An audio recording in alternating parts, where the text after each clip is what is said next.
kan menulis bukan sekadar menata kalimat, tapi juga memakai logika. Jadi writing is thinking on a paper. Jadi menulis itu adalah berpikir di atas kertas. Jadi berpikir di atas kertas berarti akan kelihatan logikanya. Kalau ada tulisan yang begini, ini bisa dicap ya. Ini orangnya ini pikirannya lancar, ini pikirannya bulat, pikirannya ini suka baca.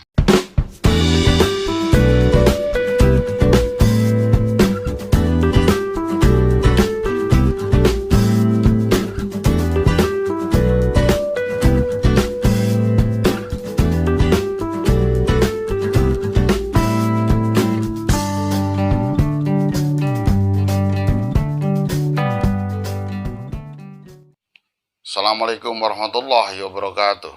Halo Sobat Literasi, selamat berjumpa kembali dengan saya Belantik Literasi, berliterasi setiap hari dalam segmen Ngarsi Ngaji Literasi.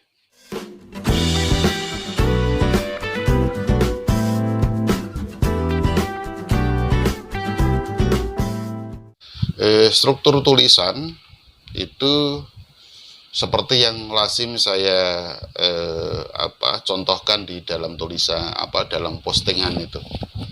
Saya bolak-balik itu selalu menyampaikan bahwa tulisan selalu judul, lalu ditulis ditambah di bawahnya ada nama penulis, mungkin ditambah status.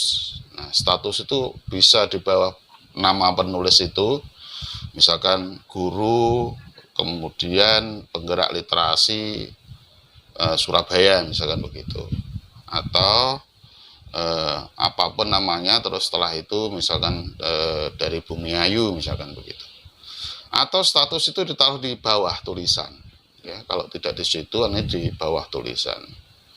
Oke. Baik, itu nama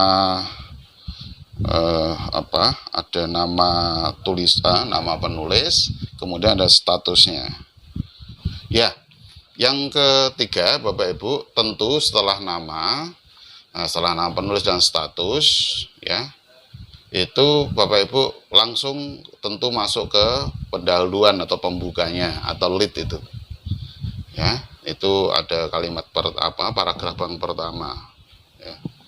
Kemudian setelah itu paragraf isi ya, dan kemudian penutup. Jadi ini memang Bapak Ibu, struktur sebegini ini lazim yang ada selama ini, dan seperti yang saya berkali-kali saya berikan komentar pada tulisan ini, memang punya patokan, dan saya selalu saja memberi komentar. Tulisan akan kita centang ketika memenuhi genre ya. Kalau memenuhi struktur genre, kita centang ya. Kalau tulisan Bapak Ibu itu ngakunya opini tapi baru 2 paragraf, itu bukan opini namanya. Kalau 2 paragraf pendek lalu itu nggak usah dicentang, nggak apa-apa, nggak perlu dicentang seperti itu ya. Jadi nanti itu artinya menegaskan pada kita menulis sesuai dengan genre. Nah, disinilah opini itu cuma punya struktur tersendiri, bahwa antara lain mulai judul sampai penutup itu ada kaidahnya. Ya, kira-kira semacam itu ya. Bapak Ibu, itu strukturnya. Nah, sekarang mari kita lihat bagaimana menentukan tema ya. Ini nanti mari kita lihat temanya, bagaimana menentukan tema ya. Di dalam materi yang ada di YouTube, saya pernah menyampaikan tentang bagaimana menangkap ide atau inspirasi. Itu sebenarnya bisa Bapak Ibu tinjau lagi, tolong didengarkan di sana. Bagaimana sih menangkap ide atau inspirasi? Lah, inspirasi itu sebenarnya datangnya itu ketika kita tuh cukup banyak prior knowledge, ilmu pengetahuan yang kita dapat sebelumnya, plus trigger itu menjadi inspiration. Jadi inspiration itu muncul karena ada banyak bekal awal pengetahuan plus ada pemantik atau pemicu, jadilah itu. Sehingga kalau kita diminta menentukan tema tulisan itu sebenarnya ya bergantung berapa kita baca. Sebutlah misalkan ya, jadi pada hari-hari ini itu begitu banyak topik yang ada di ini ada koran Jawa Pos ini. Jadi Jawa Pos ini katakanlah ada sekian banyak berita yang menarik untuk untuk ditentukan mana yang perlu ditulis. Ya, berangkat dari sini mungkin anggap aja triggernya ya. Dia menjadi trigger atau mungkin sekaligus konteksnya adalah menambah bekal pengetahuan kita. Jadi kalau ini menjadi bekal pengetahuan kita, berarti inilah yang harus kita kejar sampai tahu betul apa yang kita tulis. Nah, kalau kita tahu banyak tentang tentang politik, tentu saja itu merupakan bekal yang kita miliki. Lah, koran ini, berita di koran itu sebagai pemantik saja. Lah, itu yang membangun diri kita untuk menentukan tema. Nah, pertanyaannya ketika mau nulis artikel untuk koran adalah apakah yang akan kita tulis ini relevan dengan masyarakat pembaca? Nanti kira-kira akan diterima atau tidak, dan atau katakanlah diperlukan atau tidak. Jadi seperti berdagang. Kalau menulis untuk opini itu seperti berdagang. Jadi kita bukan sekadar ingin menulis saja, tetapi sebenarnya tulisan kita itu dibutuhkan atau tidak. Jika tidak dibutuhkan ya tidak usah menulis untuk opini. Tapi kalau memang akan dibutuhkan, kita lanjutkan tulisannya. Jadi ibaratnya dagangan kita tuh laku. Dalam buku saya misalkan writing is selling, menulis itu menjual. Jadi menjual gagasan. Ya, kalau nanti dibaca orang berarti itu laris. Kalau tidak dibaca berarti tidak laris. Artinya apa? Temanya menarik, nyampe pada mereka, nyambung dan berguna bagi mereka. Itu artinya apakah yang akan saya tulis ini relevan? Berarti relevan. Nah, relevannya di mana? Nanti akan banyak yang beli. Ibaratnya itu sesuatu yang dijual. Itu pertama. Apakah topiknya cukup hangat, tidak basi? Lah, itu pertanyaan yang kedua. Tulisan yang Bapak Ibu angkat nanti itu apakah cukup hangat? Nah, opini itu khusus berkejaran dengan waktu.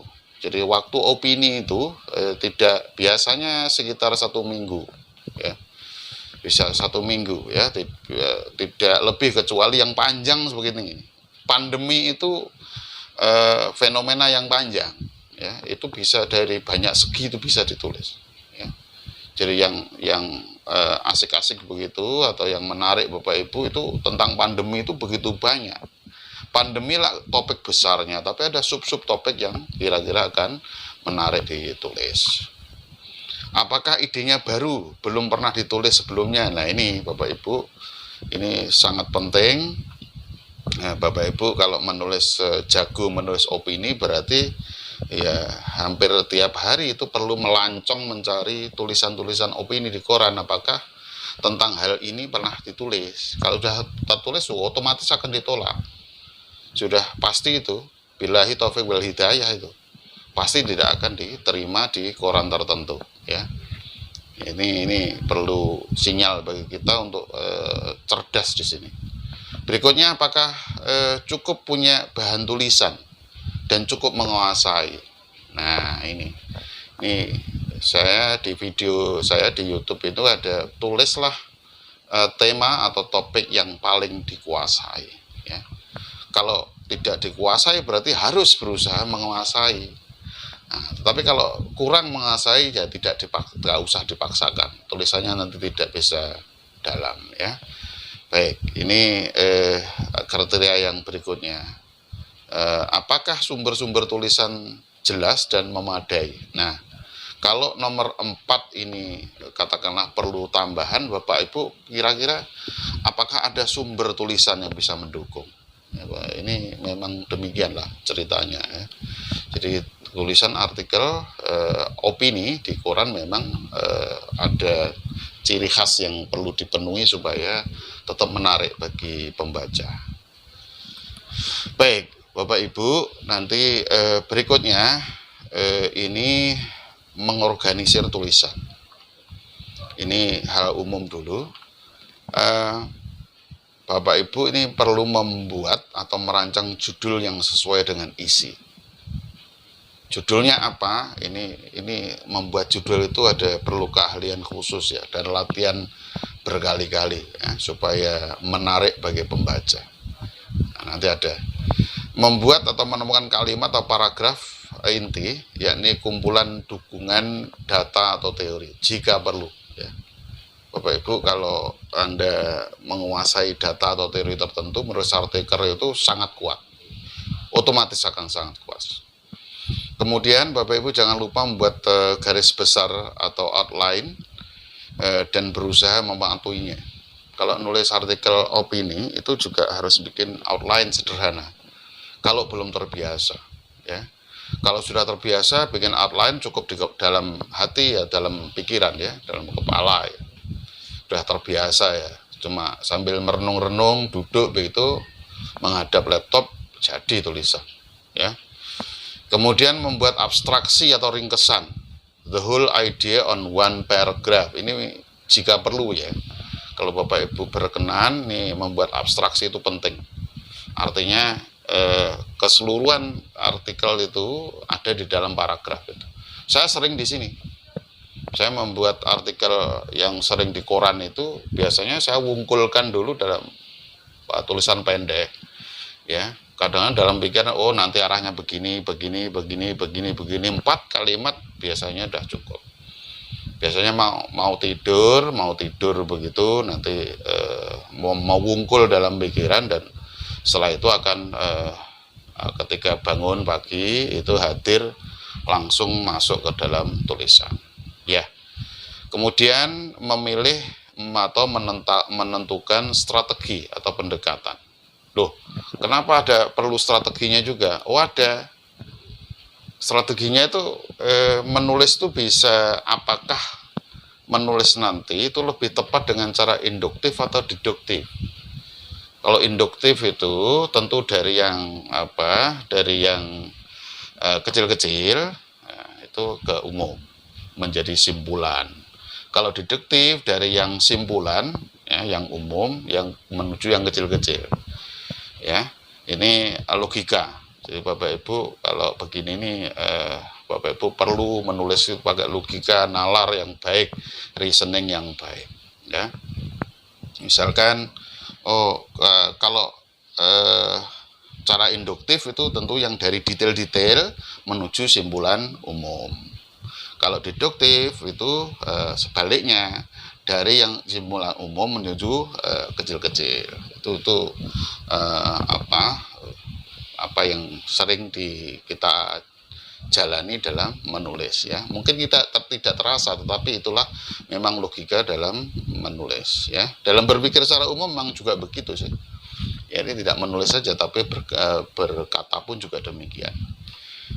Bapak Ibu, mungkin saja bila cara kronologis, bagaimana urutan yang sesuai.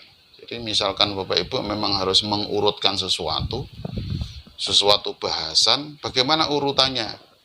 Apa 1, 2, 3, 4 atau 1 dibanding 2, dibanding 3, dibanding 4 dan seterusnya. Ini cara bagaimana membahas sesuatu. Kemudian bila sebab akibat, apakah akibatnya diangkat lebih dulu atau penyebabnya? Ini juga pendekatan atau strategi. Ini perlu dirancang supaya tulisan menjadi sangat kuat. Bila ada perbandingan atau pertentangan atau kontras, apakah argumen kedua unsur cukup memadai? Atau mungkin akan menawarkan jalan tengah di antara keduanya. Jadi memang saya perlu tegaskan, menulis bukan sekadar menata kalimat, tapi juga memakai logika. Jadi writing is thinking on a paper. Jadi menulis itu adalah berpikir di atas kertas.